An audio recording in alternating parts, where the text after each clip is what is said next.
sucede que ustedes toman un aparato de esto, ¿verdad? O se sientan frente a una computadora y ustedes pueden ver qué está pasando en PDVSA en tiempo real. ¿Cuánto está saliendo de un pozo petrolero? ¿Cuánto se está refinando?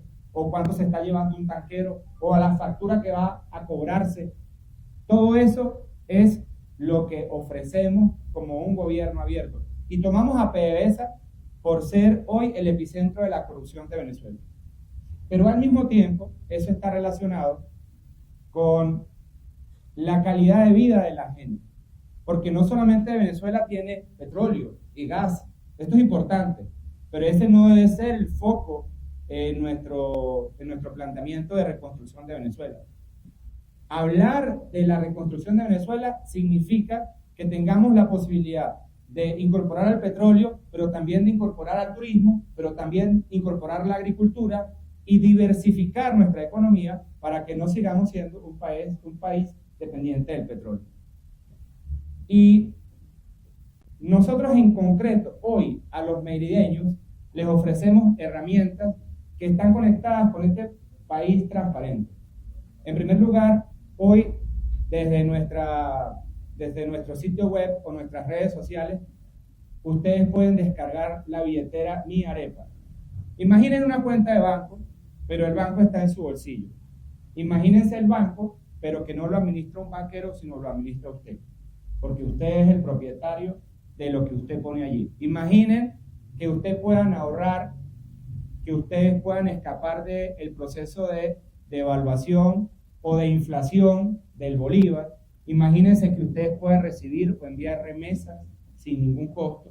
Imagínense que ustedes puedan ahorrar en Bitcoin o en cualquier activo.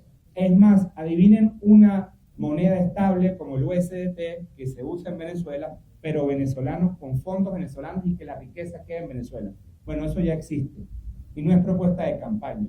En miarepa.digital usted ya puede descargar esta herramienta financiera y la hemos estado promoviendo en los campos para que los agricultores puedan tener una herramienta para ahorrar, para que le paguen su cosecha, para que puedan transferir, recibir una remesa, una herramienta que le dé libertad al campesino, al productor, pero también a los estudiantes de la ULA. Yo les digo, descarguen miarepa.digital y tendremos allí un mecanismo para financiar desde un fondo que estamos creando con Bitcoin a estudiantes de todo el país y especialmente a los estudiantes de la Universidad de Los Andes. Este modelo que también funcionará para atender a los más vulnerables en Venezuela con la riqueza petrolera, con la riqueza de nuestro oro, con la riqueza de cualquier actividad que haga el Estado venezolano en donde se produzca riqueza. Ustedes podrán tener administración y disfrute directo de estas utilidades, de estos frutos de lo que representa la actividad del Estado y de lo que es de todos nosotros. Entonces, muy concretamente, yo los invito a que ustedes hoy usen esta herramienta financiera, usen esta herramienta de libertad que está a disposición de todos ustedes. Y además quisiéramos incluir que esto en un estado como Mérida puede fácilmente contribuir con la estructura multimoneda que tenemos. Así como un hotel puede recibir dólares, puede recibir pesos, hoy también pudiese recibir activos digitales y pudiese mejorar el flujo de la economía en el estado Mérida. Esto para nosotros es un eje central que tiene que ver con una herramienta de libertad financiera para la gente y que está asociada con la propiedad de los fondos de las personas. En un país en donde el mal gobierno de Maduro está planteando la desdolarización y pretende someter al país nuevamente a un proceso de dependencia económica, ahora va a hablar de fortalecer el bolívar, en lo que estamos de acuerdo. Pero eso no ha sido una experiencia positiva para los venezolanos. La confianza es la que se debe construir en torno a la moneda que nosotros usemos como acuerdo social Y esto en Venezuela hoy no es posible porque no hay confianza. Entonces, frente a esa propuesta del mal gobierno, nosotros planteamos libertad, propiedad y que además tenga transparencia y que todos los venezolanos puedan incorporarse en la toma de decisiones. Y esto tiene que ver con la democracia. Y asumiendo esto como una posibilidad, como una tesis de país, en lo político, en lo social, en lo económico, nosotros tenemos que saber que esto es posible si existe un cambio de modelo, un cambio de gobierno. Y esto hay que machacarlo. Hay que cambiar el modelo, hay que cambiar el gobierno. Y también esto pasa porque exista paz política. Hemos pasado 25 años de confrontación. Hemos vivido 25 años de dos sectores. Un sector que está en el gobierno, que ha dilapidado la posibilidad de construir una Venezuela próspera y con buen vivir, y otro sector que durante 25 años ha tratado de buscar el poder y no lo ha logrado. Y cuando ha tenido el poder, como el caso de la Asamblea del 2015, también ha sido cuestionado en la forma en que ha dirigido las cosas en el país. Frente a esos dos modelos, nosotros tenemos el desafío de construir el 28 paz política para que el 29 nosotros podamos celebrar y que gane quien gane, usted no pierda. Usted gane, porque usted tiene 25 años perdiendo. Y nosotros a esto le llamamos el pacto de la esperanza. Y toda esta tesis que hemos hablado la hemos venido discutiendo abiertamente y llamando a los candidatos a que discutamos abiertamente los problemas de la gente. Hoy, en un momento en donde todos están impulsando la polarización, nosotros queremos impulsar un pacto que permita que todos los candidatos firmen un acuerdo que permita el 29 de la mañana darle a los venezolanos esperanza. Y voy a concretar muy concretamente lo que es la polarización que se le está vendiendo en esta campaña a los venezolanos. La primera tesis es la del gobierno, tiene 25 años allí y dice, si nosotros perdemos, aquí va a haber una guerra, aquí la revolución bolivariana se destruye, aquí se acaban las pensiones, las becas, las misiones, no va a haber más CLAP. Eso es miedo. Y no digo solamente miedo el que venden, ellos están llenos de miedo. Hay que tener coraje para venir a firmar un acuerdo y comprometerse con el país para discutir la electricidad, el ingreso de la gente, de los trabajadores, de los educadores, de las universidades, para tratar el tema eléctrico, los servicios, para ver qué hacemos con la industria petrolera para que pare la corrupción y sea transparente. Hay que tener coraje para hacer esto. Y hay que tener mucho miedo para venderle a los venezolanos después de 25 años eso que ellos quieren vender, miedo. ¿Y qué dice el otro sector? El otro sector le ha metido en la cabeza a la gente que si aquí gana Maduro, todos nos tenemos que ir del país. Y entonces los jóvenes dicen, no, bueno, si eso es así, yo me tengo que ir del país. Si gana Maduro, ¿quién se lo aguanta 6 años más? Yo voy a cerrar mi negocio, me voy del país. Este otro sector que tiene 25 años, 25, los mismos 25 le dice a los venezolanos, no hay nada que hacer si nosotros perdemos. Y la propuesta es no hay nada que hacer si perdemos. Entonces, estas dos tesis políticas están planteando a los venezolanos el miedo, porque esto también es miedo. Que hoy los jóvenes estén pensando en irse de Venezuela si gana Maduro es una tesis del miedo. Y además, después de haber estado conversando en Barbados, con el acuerdo de Barbados, en el acuerdo de Caracas, empezó la campaña y aquí nadie más habló de acuerdos. Aquí nadie está dispuesto a negociar. Aquí hay dos sectores enfrentados. Aquí hay una foto de una marcha y otra foto de otra marcha más grande. Aquí están las motos de un lado y las motos del otro. ¿Y los acuerdos? ¿Qué pasa con los acuerdos? Yo quiero discutir en el Pacto de la Esperanza si a Maduro y a Diosdado se les va a dar un indulto, ¿verdad? Porque ellos están en una lista que le estlos pidiendo una recompensa a los Estados Unidos, ¿no? Yo supongo que en ese acuerdo nosotros, los venezolanos, tenemos que ir juntos a decir, mire, ya los venezolanos nos pusimos de acuerdo, aquí está el pacto. Hagan el favor, quite las sanciones, saque a esta gente de esa foto porque nos pusimos de acuerdo. Pero no solamente hay que sacar la foto a Diosdado y a Maduro, hay que sacarle la foto también a Leopoldo y a Julio Borges, porque entonces no sería un acuerdo de paz. Y eso es lo que tenemos que enfrentar los venezolanos. O también hay que decirle a todos los que están en una idea triunfalista que el 29 de la mañana, si no tenemos un pacto, ¿verdad? ¿Qué va a hacer Maduro desde la oposición? Porque va a seguir siendo presidente hasta enero. Y en la Asamblea Nacional va a estar Jorge Rodríguez hasta enero. O más, perdón, hasta enero no. Todavía le queda este año y el siguiente. Entonces aquí estamos frente a dos sectores que plantean el conflicto y el miedo. Yo les pregunto a los 6 millones que se fueron, ¿van a venir si aquí sigue el conflicto? ¿Van a venir si aquí siguen ganando $3,6 mientras que en Costa Rica el sueldo mínimo son $700? No van a venir los venezolanos. Y toda esta campaña se va a quedar en una oferta engañosa nuevamente. Por eso es tan importante el Pacto de la Esperanza. Y ya que toqué a los venezolanos que se fueron, quiero resaltar que nosotros estamos trabajando en una propuesta que dimos a conocer desde Colombia, que se conoce como Llégate y Vota.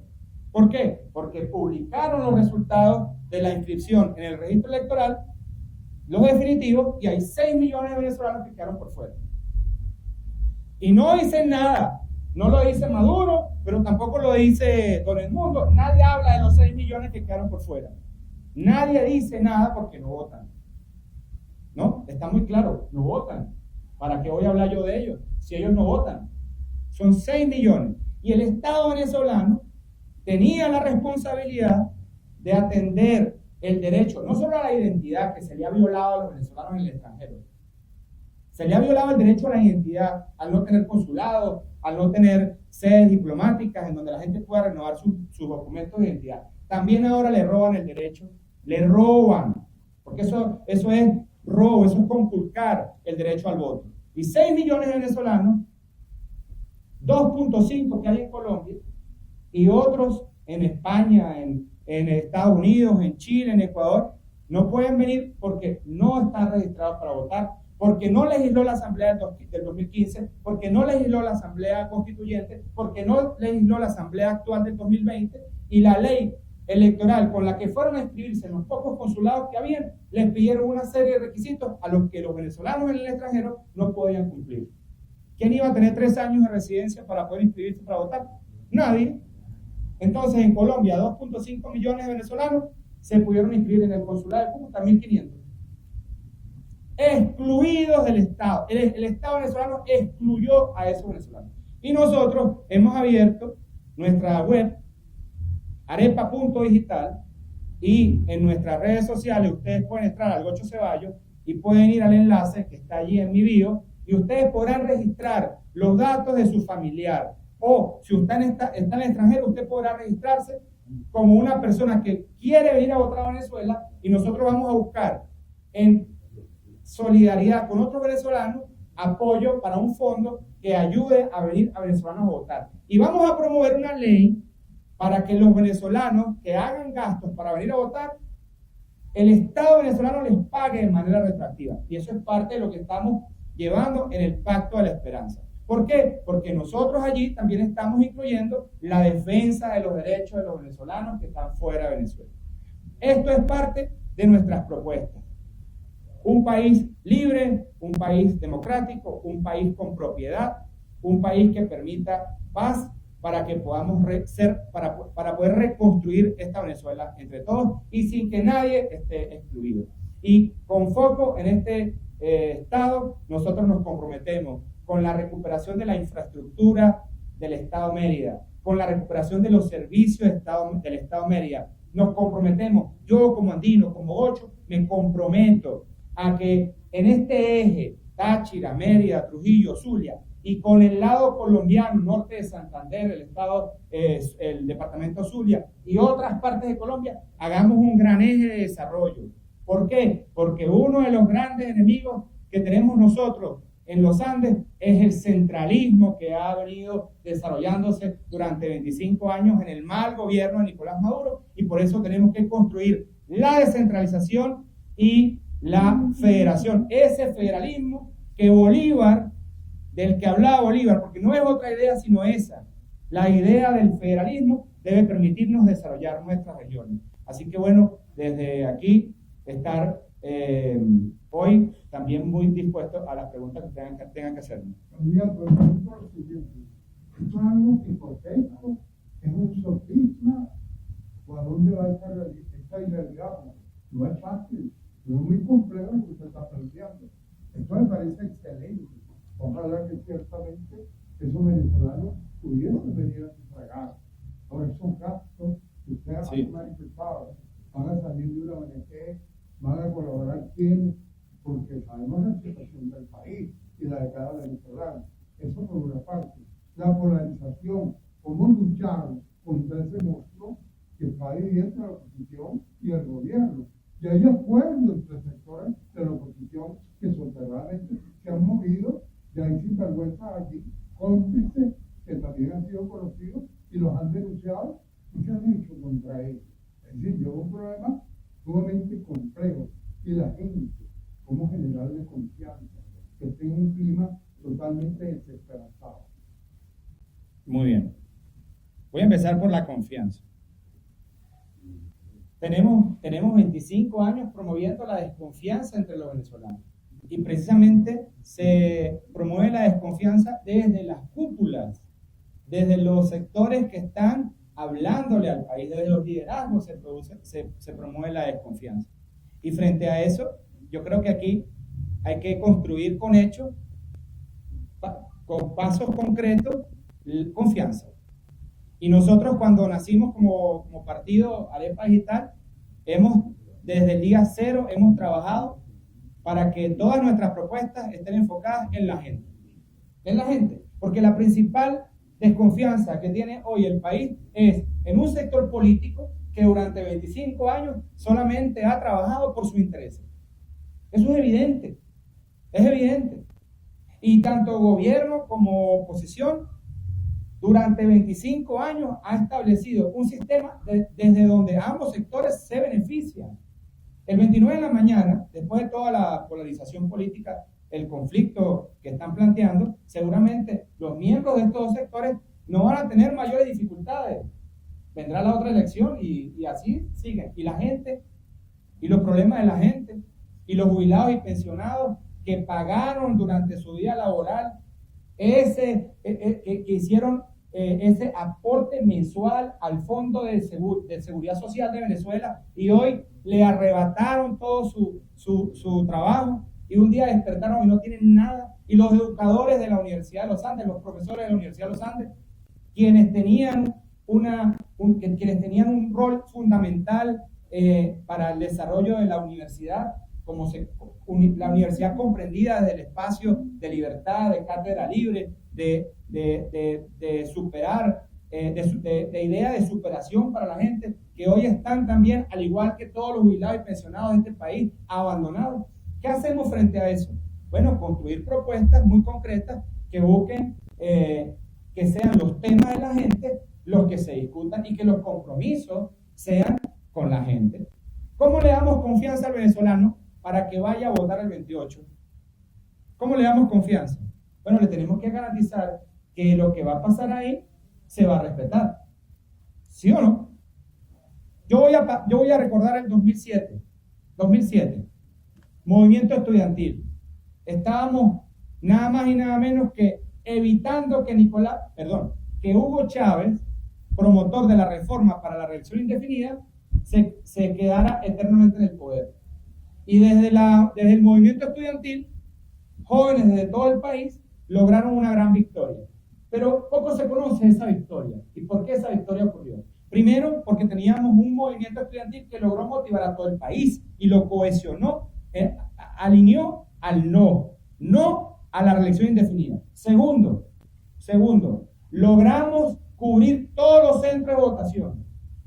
Y tercero, en el momento de la verdad, en el cierre de las mesas, cuando salieron los resultados y nosotros estamos organizados y teníamos todos los resultados, nosotros defendimos el resultado. Incluso el general Baduel, siendo ministro de la Defensa, reconoció el resultado.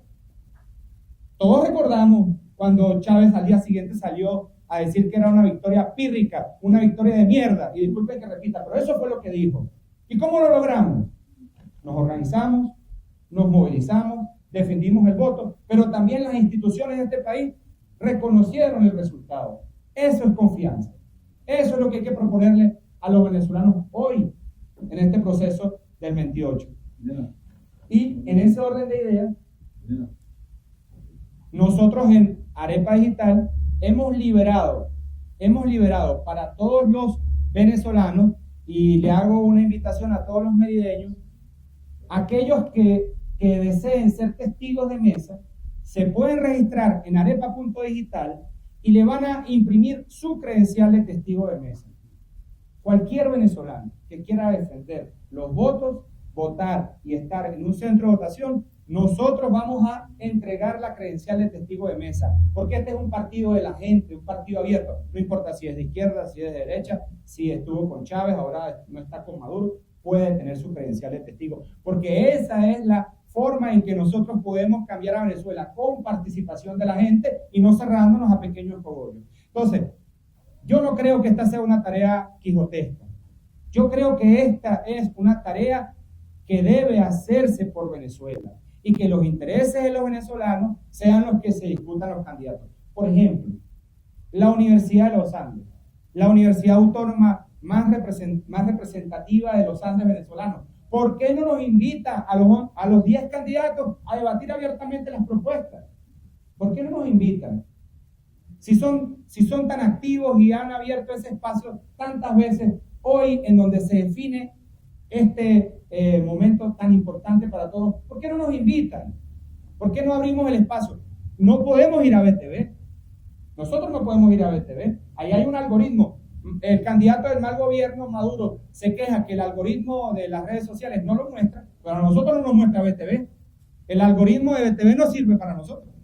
Entonces, ¿qué hay que hacer para generar confianza? Bueno, mostremos la propuesta a los venezolanos. ¿Qué opinan sobre el tema económico? ¿Cómo resolvemos el tema de PDVSA y la corrupción? ¿Cómo hacemos que la riqueza de este país, del oro, de las industrias básicas, de nuestra capacidad de generación de energía, se distribuye entre los venezolanos? ¿Qué hacemos con los programas sociales? ¿Cómo fortalecemos el sistema que hoy se conoce como Patria para que deje de ser un sistema enfocado en la promoción de la política de un sector y se convierta en un programa que atienda a los venezolanos integralmente? ¿Por qué no vemos los modelos como el de Noruega, un país más pequeño que Venezuela, con menos petróleo que Venezuela, en donde todos disfrutan de la riqueza petrolera, porque lograron sacar el petróleo que estaba bajo sus pies, honestamente, como hermanos?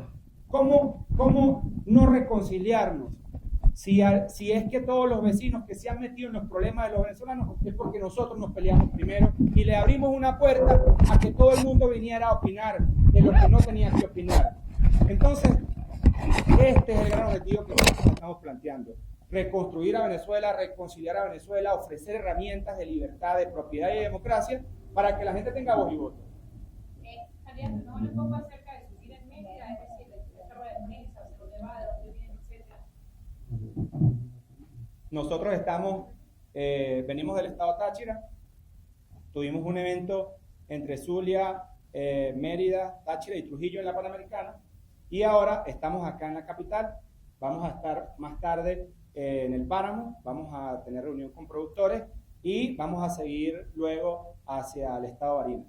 Es de resaltar que nosotros hemos impulsado en el estado de Mérida una propuesta muy concreta para los productores y campesinos para generar café, desarrollar café en nuestros páramos, para desarrollar cacao en la Panamericana, que son rubros muy importantes y que tienen un provecho fundamental, y que al mismo tiempo hemos venido insistiendo en que las herramientas digitales como la billetera Mi Arepa, Punto Digital y otros mecanismos que dan libertad a la gente sean adoptados por los productores, por los campesinos, porque son ellos de la cadena de valor los más afectados. Y todos los venezolanos tenemos que atender al campo venezolano. Y Mérida hoy tiene que ser atendido para que recupere su turismo, para que tengamos las zonas especiales que tiene el Estado, para que pueda haber un intercambio libre y que requiere de infraestructura, necesitamos recuperar los servicios públicos en la infraestructura también para el campo y, por supuesto, no podemos dejar de lado que consideremos a Mérida junto con Táchira, Trujillo y Zulia como un gran eje de desarrollo de descentralización. Yo quisiera, ayer lo anunciaba en Táchira, yo quisiera poder levantar las 167 alcabalas que hay para llegar a Caracas. ¿Y por qué? Porque este es un mal gobierno que le tiene miedo a la gente y por eso pone 167 alcabalas. Pero cuando salen las papas de bailadores y tienen que llegar a Caracas y atravesar esas alcabalas, pues una papa que se le iba a vender a la gente a 0,30 centavos de dólar, terminan vendiéndosela en Caracas en $2 porque la matraca, la gasolina, los cauchos, el camión, el flete, el conductor y la gente que hay que llevar terminan encareciendo el producto. Entonces, en nuestro gobierno no hay miedo de que nos tumben, entonces esas alcabalas se van a sacar de allí. Y ojo, no significa esto que no tenemos un respeto hacia las Fuerzas Armadas, que no tenemos respeto hacia la institución castrense. No es cierto. Lo que queremos decir es que esa institución debe resguardar nuestra soberanía, nuestro territorio, nuestros mares, pero no tiene por qué andar en alcabalas que matraquean a la gente. Y eso respondiendo al modelo de miedo que tiene el mal gobierno de Nicolás Maduro. Que por cierto, nosotros invitamos a discutir abiertamente para que firmemos el Pacto de la Esperanza y nos dejemos de cuentos y nos dejemos de chistes de gallos y empecemos a trabajar por la gente. La gente no está esperando una pelea de gallos, señor presidente. La gente no está esperando que si este es el gallo Pinto, que si este es el gallo Sambo, que si este es el gallo Pataruco, nada de eso. Ese cuento que usted se está inventando, sepa que eso no le importa a la gente. A la gente lo que le importa es que el salario no alcanza, que los servicios no alcanzan, que el hospital está abandonado, que los CDI no sirven, que la bolsa CLAP no... todo eso es lo que usted está dejando de lado y poniendo esos chistes de los gallos. Aquí lo único que se requiere es una discusión abierta, que firmemos un pacto y que no importa quién gana el 28, la gente no pierda el 29. Y todos nos despertemos con esperanza. ¿Y qué es la esperanza? Bueno, la esperanza es eso que abrazamos todos los días los venezolanos, de que sin importar el contexto o el resultado, nosotros vamos a poder lograr el objetivo. Esa es la esperanza. Y por eso uno se aferra. Como yo estaba metido en la cárcel, y pasé casi 5 años preso, ¿qué hacía yo? Aferrarme a este momento, a este día, a esta contribución que hacía falta por hacer, porque era posible salir de la cárcel. A pesar de todas las dificultades, era posible. Y es lo mismo que viven los venezolanos. A pesar de que nos corten la electricidad, yo voy a abrir mi posada. A pesar de que nos quiten el gas, yo voy a mantener abierto mi local. No me voy a ir de Venezuela. Eso es tener esperanza y eso es en lo que nosotros queremos trabajar. Y por eso el Pacto de la Esperanza es tan importante para todos. Candidato, ¿cómo, de acuerdo a su propuesta, cómo piensa controlar la economía para los programas sociales y de salud en el país? Bueno, yo quiero tomar en cuenta que hay mecanismos en el mundo hoy que se han venido poniendo en práctica y que han rendido frutos. Fíjense, ¿por qué El Salvador hoy está en el mapa? ¿Por qué El Salvador está en el mapa hoy? ¿Por qué? Porque el señor Bukele, ¿verdad?, y el Congreso de El Salvador aprobaron una ley con el Bitcoin. ¿Sí? ¿Y qué dice esta ley? Bueno, que los salvadoreños pueden usar libremente el Bitcoin, que pueden pagar con el Bitcoin, y están desarrollando toda una propuesta en donde esa moneda no depende ni del Banco Central de El Salvador, ni de la Reserva del Tesoro de los Estados Unidos, ni de nadie, sino de la gente. Y les ha ido muy bien, y les ha ido excelente, y han desarrollado programas sociales, desarrollado la economía, han hecho un avance que hoy el mundo reconoce en El Salvador. Entonces, ¿qué hacer con los programas sociales? Despolitizarlos y mejorarlos, porque el país es vulnerable, porque los campesinos están sin seguridad social. Yo soy hijo de campesino, yo soy ingeniero agrónomo, yo sé cómo está el campo, ahí no hay seguridad social, ahí no hay educación. ¿Y qué vamos a hacer con eso? Bueno, sencillamente tenemos que buscar mecanismos transparentes para que los recursos lleguen, para que lo que se produzca de utilidades del petróleo le llegue directico al campo, de verdad, sin intermediarios. ¿Y cómo se hace eso? Con tecnología, haciendo uso de la Web 3, haciendo uso de herramientas como el Bitcoin o monedas estables que nosotros desarrollemos y que no dependan de ningún gobierno, que no dependan de la devaluación que quiera hacer un gobierno, que no dependan del Banco Central, sino que sean de la gente. Entonces, allí hay una clara oportunidad para que la gente tenga respuesta y que hoy los que están en situación vulnerable sepan que hay un compromiso verdadero de resolver los problemas que usted tiene. Dolarizar el salario está dentro de la propuesta, hay esa idea de converger con el Banco Central un cambio de moneda para mejorar la economía. Fíjese, el Banco Central hoy, de manera irresponsable, ni siquiera reconoce que en Venezuela se transan pesos colombianos. En Mérida se reciben pesos colombianos. En el Vigía se reciben pesos colombianos. En Santa Bárbara, en Santa Bárbara del Zulia, yo diría que solamente hay pesos colombianos. En el Táchira, yo creo que la moneda que más circula es el peso. Y el Banco Central, Apure, Amazonas, bueno, el Banco Central no publica la tasa de cambio entre el peso y el bolívar. Entonces, son unos irresponsables. Son unos irresponsables. Y además sale la vicepresidenta ejecutiva a hablar que va a desdolarizar. Pero si nunca dolarizaron, lo hizo la gente en un convenio social, en un acuerdo social. Usted me recibe esto, si yo le recibo esto.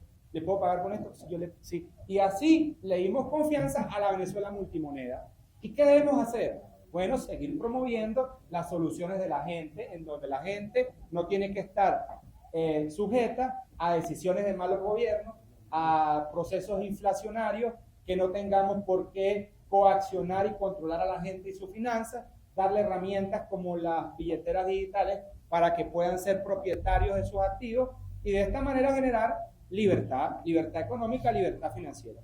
Y yo sí creo que deben hacer una moneda estable en Venezuela. Una moneda estable.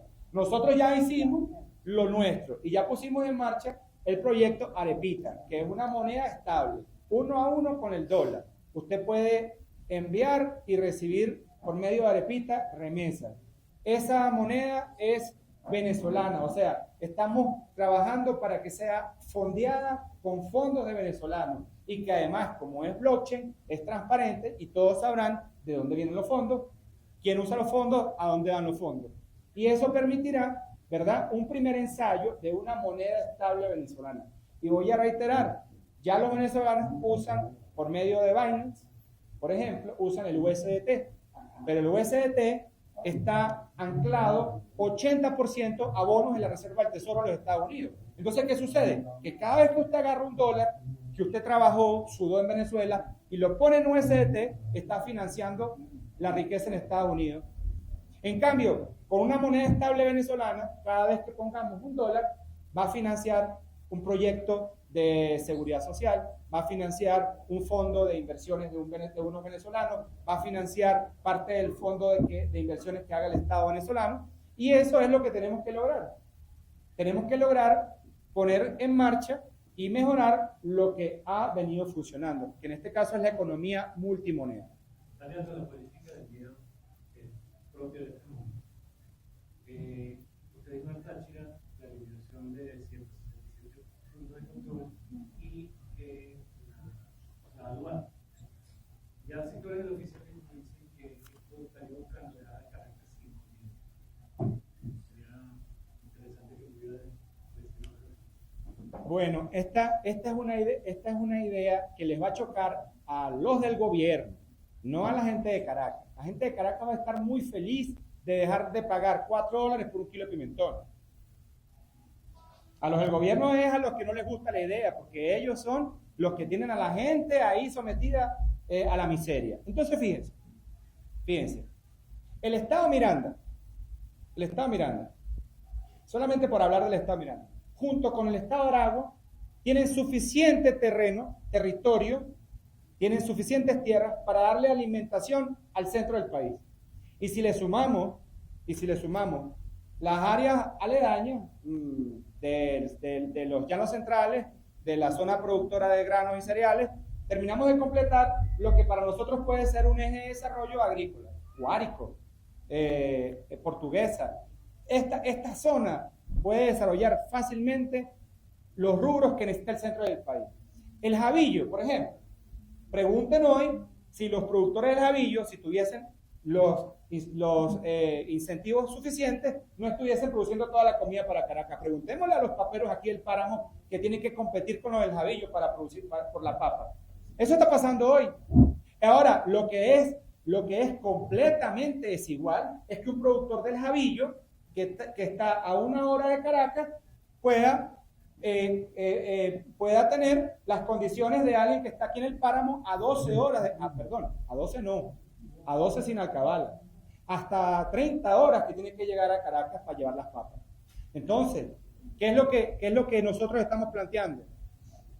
Que desarrollemos la agricultura en toda Venezuela, que realmente hagamos la siembra que hay que hacer para que podamos tener una capacidad de garantizar la alimentación de los venezolanos y poder también tener un modelo de exportación. Hay que ver lo que ha hecho Colombia, nuestro vecino. Hay que ver lo que ha hecho en producción. Hay que ver lo que está haciendo la Federación de Cafetaleros de Colombia. Esos son los modelos que nosotros tenemos que copiar. Allí en Colombia no le están pidiendo a todas las regiones que vayan a llevar la comida para Bogotá. No. Colombia hoy es un gran exportador que se pelea por los mercados internacionales. ¿Por qué? Porque ha desarrollado todo un modelo. ¿Y por qué nosotros no podemos desarrollarlo? Entonces, ¿qué queremos hacer? Que cada región desarrolle sus capacidades. ¿Qué nos enseñó la pandemia? Año 20, 21, 22, ¿correcto? ¿Qué nos enseñó la pandemia? Que si no estábamos preparados, que si no estábamos produciendo la comida que nos íbamos a comer, ¿verdad? Que la globalización no es que yo dejo de producir aquí y compro allá, no. Es que todos tenemos que hacer un esfuerzo para que cada metro cuadrado del país que pueda producir, produzca. Y que tenemos que tener la infraestructura, los servicios, el financiamiento, la asistencia técnica para que todo el campo se pueda desarrollar. Esa idea está contemplada en el Pacto de la Esperanza y además saber si usted como candidato respetaría los resultados del próximo 28. Bueno, yo invitaría primero a todos los candidatos a que discutamos el Pacto de la Esperanza. El candidato del más gobierno, Nicolás Maduro, dijo hace unos días en su programa Maduro Más, lo voy a citar, dijo que podía ser que el Pacto de la Esperanza fuese bueno, pero que no creía en el que lo proponía. Bueno, yo voy a insistir. Usted no tiene que creer en mí.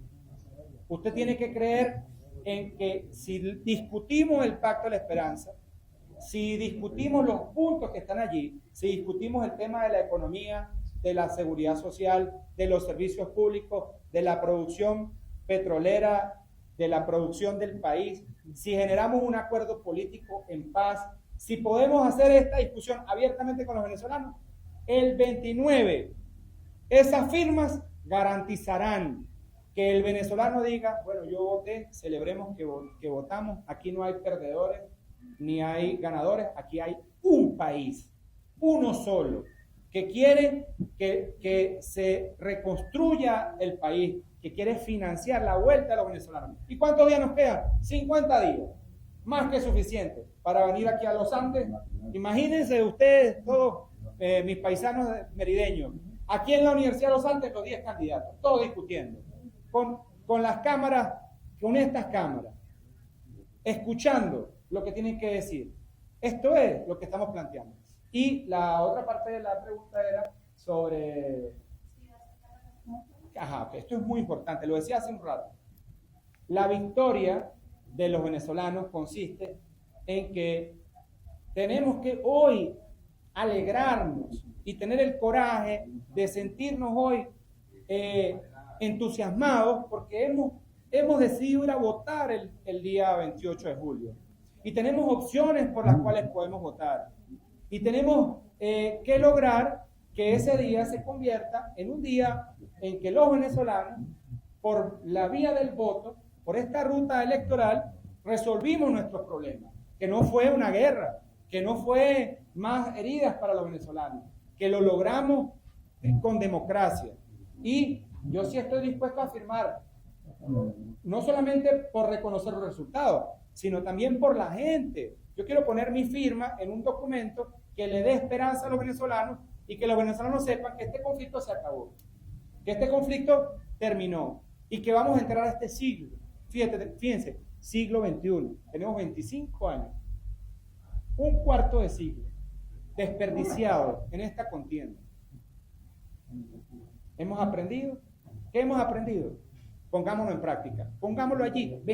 28 de julio se acaba la confrontación y vuelve la reconciliación a Venezuela. Y esa reconciliación, yo quiero decir que va a venir. Va a venir. No importa cuántos se hayan peleado los venezolanos.